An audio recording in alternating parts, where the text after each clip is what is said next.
Tranche de vie, extrait d'un grand reportage d'ITV sur Ousmane Tanor Dieng le 15 juillet 2020, premier anniversaire du décès du secrétaire général du Parti socialiste. Nous en avons parlé sur cette antenne. Président du Haut Conseil des collectivités territoriales et maire de Nguéniène, l'ancien bras droit du président socialiste Abdou Diouf a marqué son passage dans les hautes sphères de l'État sénégalais. Un homme politique, un homme d'État qu'ITV a choisi de documenter à travers ce grand reportage d'Amago Robernian diffusé il y a quelques mois. Sur le tarmac de l'aéroport international Blaise Diagne, les regards et les caméras sont braqués sur le ciel. Tous guettent l'arrivée de la dépouille d'Ousmane Tanor Dieng, président du Haut Conseil des collectivités territoriales, par ailleurs secrétaire général du Parti socialiste.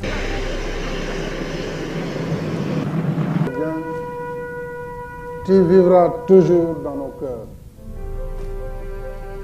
Nous ne t'oublierons jamais. Que la terre natale de Nguéniène, que tu as tant aimée, et où tu as souhaité reposer auprès des siens, te soit légère. Adieu, fidèle et loyal compagnon, repose en paix pour l'éternité. Amen.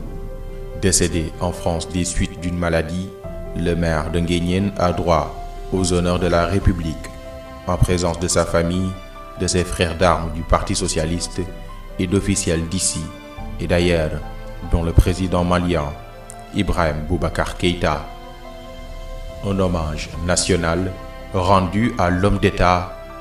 Des honneurs et distinctions à titre posthume lui sont aussi décernés par la République. Monsieur Ousmane Tanor Dieng, nous vous élevons à la dignité de grand officier de l'Ordre national du Lion.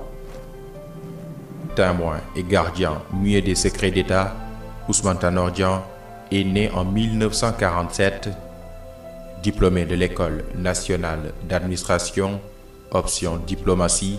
Avant l'ENAM, il a été accueilli par l'École supérieure des travaux publics ESTP.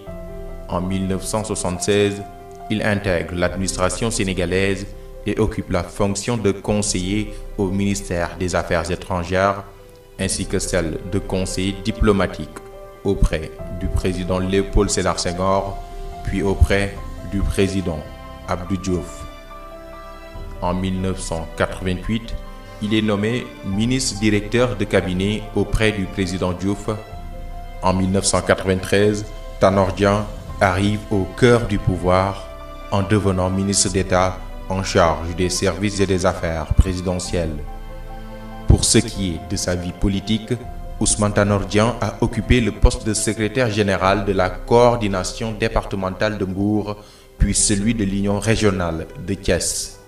Cette ascension le mène en mars 1996 au poste de premier secrétaire du Parti socialiste et secrétaire national aux relations internationales.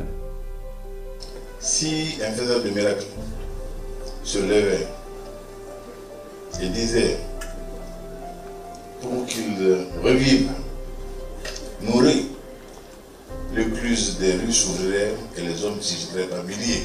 Mais il n'y a pas de miracle. Il n'y a pas de miracle.